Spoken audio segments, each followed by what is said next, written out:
பிரியமானவர்களே, இயேசுவின் நாமத்தினால் உங்களை வாழ்த்துகிறேன். ஏன் ஆண்டவர் என்ன மட்டும் சிக்ஷிக்கிறார்? ஏன் ஆண்டவர் என்ன மட்டும் கரெக்ட் பண்றார்? வீட்டுல சில வேளையில கேட்கிறோம் பாத்தீங்களா, ஏன் அப்பா என்ன மட்டும் சரி பண்ணுகிறார்?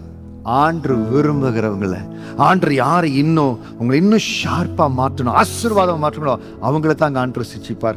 எபிரேயர் 12வது அதிகாரம் வசனம் 5 to 7 வரை வசனத்தை வேகமாய் வாசித்து சத்தியத்தை உங்களோடு பகிர்ந்து கொள்ள விரும்புகிறேன். அன்றியும் என் மகனை, கர்த்தருடைய சிக்ஷை அற்பமாக எண்ணாதே, அவரால் கடிந்து கொள்ளப்படும் போது சோர்ந்து போகாதே. நீங்க சோர்ந்து போக கூடாது. கர்த்தர் எவனிடத்தில் அன்பு கூறுகிறாரோ அவனை அவர் சிக்ஷித்து தாம் சேர்த்துக் கொள்கிற எந்த மகனையும் தண்டிக்கிறார் என்று பிள்ளைகளுக்கு சொல்லுகிறது போல உங்களுக்கு சொல்லிக்கிற புத்தியை மறந்தீர்கள். நீங்கள் சிச்சையை சகிக்கிறவளா இருந்தால் தேவன் உங்களை புத்திரராக எண்ணி நடத்துகிறார். தகப்பன் சிட்சியாத புத்திரண்டோ? ஆண்டு நம்மளை சிட்சிக்கிற பொழுது, நம்முடைய பெற்றோர் நம்மை சிட்சிக்கிற பொழுது எதுக்கு கரெக்ட் பண்றாங்க?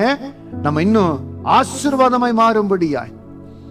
நம்ம சில வேளைகள்ல உலகத்துலதான் நம்ம இருக்கிறோம், அதனால சில காரியங்கள் நம்ம கடந்து போறோம்.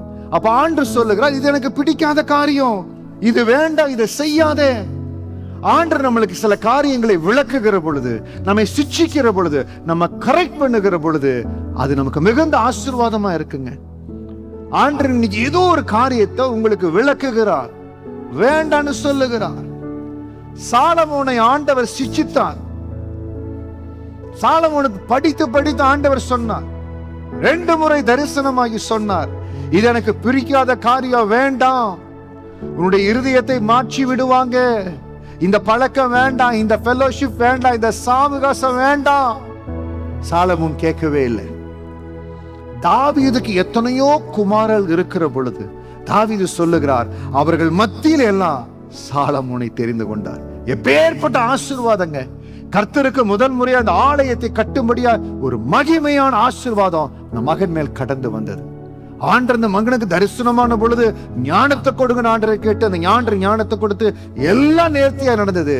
ஆனால் ஆசீர்வாதமா இருக்கிற பொழுது கர்த்தருடைய சிட்சையை அற்பமாக எண்ணினார். ராஜாங்கம் கையை விட்டு போனது. அவருக்கு பிறகு அவர் சந்ததி ஆசீர்வாதத்தை இழந்தது. ஏன்? அவருடைய சிட்சையை அற்பமாக எண்ணினார்கள். இன்னைக்கு நாம ஆவிக்குரிய வாழ்க்கையில வளருகிற பொழுது, நம்முடைய ஆசீர்வாதம் வருகிற பொழுது, ஆண்டவனை உயர்த்திட்டார், மேன்மைப்படுத்திட்டார், நம்ம என்ன செய்கிறோம்? ஆண்டவருடைய சிட்சையை அற்பமா எண்ணிடுறோம். என்னுடைய வேலை ஸ்தலத்துல கர்த்தரை உயர்த்தின பொழுது, ஊழியத்துல கர்த்தரை உயர்த்தின பொழுது, எந்தெந்த இடத்துல எல்லாம் ஆண்டவர் எனக்கு வேண்டான்னு சில காரியங்களை சொன்னாரோ, எந்த இடத்துல என்னை சித்தித்து சரியானபடி நடத்தணும் சொன்னாரோ, அவருடைய சிட்சைக்கு, அவருடைய கரெக்ஷனுக்கு என்னை ஒப்பு கொடுத்தேன். அதனால் தான் இன்றைக்கும் விசுவாச பாதையில ஓடும்படியா, ஜெயத்தோடு ஓடும்படியா, கர்த்தருக்கு பிரியமா ஓடும்படியா கர்த்தர் வைத்து இருக்கிறார். இன்னைக்கு கர்த்தர் எந்த இடத்துல நம்ம கரெக்ட் பண்றாரோ, ஆண்டவனை கரெக்ட் பண்றதே இல்லை, என்னை சிச்சிக்கிறதே இல்லை, என் இஷ்டம் போல ஓடிக்கொண்டிருக்கிறேன். ரொம்ப ஜாக்கிரதையா இருங்க, ரொம்ப ஜாக்கிரதையா இருங்க. வண்டி எங்காவது ஆக்சிடென்ட் ஆயிரும், ஜாக்கிரதை. கர்த்தர் சரியானபடி நம்மளை சிட்சித்து நடத்தணும், கரெக்ட் பண்ணி நடத்தணும். ஆண்டுடைய கரெக்ஷன் கடந்து வருதாம். ஆண்டு என்ன சொல்லுகிறார்?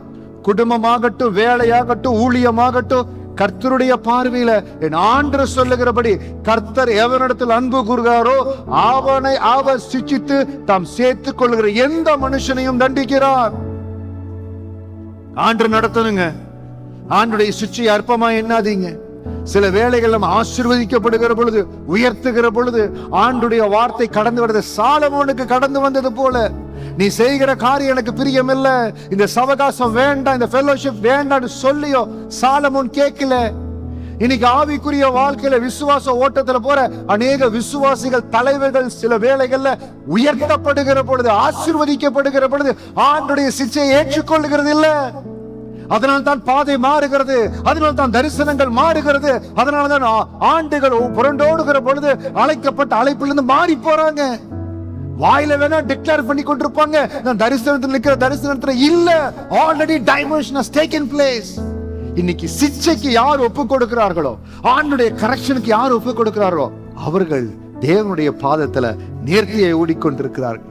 இன்னைக்கு தயவு செய்து உங்களை ஆராய்ந்து பார்த்து, கர்த்தர் என்ன சிட்சிக்கிறாரா? தேவனுடைய வார்த்தை என்னை கரெக்ட் பண்ணுதா? நான் போற பாதை சரியா தான் இருக்குதா? நிதானித்து தேவ சமூகத்தில் ஒப்பு கொடுங்க. சில வேளை ஆண்டவர் சிக்ஷிக்கிற பொழுது, என்னுடைய வேலை ஸ்தலமாகட்டும், என்னுடைய ஊழியமாகட்டும், கர்த்தர் சிக்ஷிக்கிற பொழுது சில காரியங்கள் ரொம்ப கஷ்டமா இருக்கும். ஏன் எல்லாரும் செய்யறாங்க, நான் செய்யக்கூடாதா? எல்லாம் இருக்கக்கூடாதா? நீங்க அழைக்கப்பட்ட அழைப்பு, கர்த்தர் உங்கள் மேல் வைத்த நோக்கம் பெரிதென்றால் கர்த்தருடைய காரியத்திற்கு முழுக்க ஒப்பு கொடுக்கணும். அதுதான் நான் என்னுடைய வேலை நாட்களையும் ஊழியத்துல தெரிந்து கொண்டது. கர்த்தர் எனக்கென்று வைத்த அழைப்புக்கு ஏற்றபடி என்னை பக்குவப்படுத்தி அந்த அழைப்புக்காக என்னை பாதுகாத்துக் கொள்ளணும். அவர் சிக்ஷிக்கிற, அவர் நடத்துகிற பாதை சில வேளை கடினமா இருந்தாலும் ஒப்பு கொடுங்க. அன்பான வாலிப செல்வங்களே, உங்க வாலிப நாட்கள்ல தேவனுக்கென்று ஒப்பு கொடுங்க. கர்த்தர் உங்களை நடத்துகிறபடி ஒப்பு கொடுங்க. அவர் சொல்லுகிற இடத்துல இருங்க. அவர் பலத்த கருத்துக்குள் அடங்கி இருங்க. என் ஆண்டவர் உங்களை உயர்த்துவார். அவர் சிக்ஷிப்பது உங்களை ஆசீர்வாதமா மாற்றுவதற்காக, உங்களை இன்னும் ஆசீர்வாதமான ஒரு பாத்திரமா வளைவதற்காக.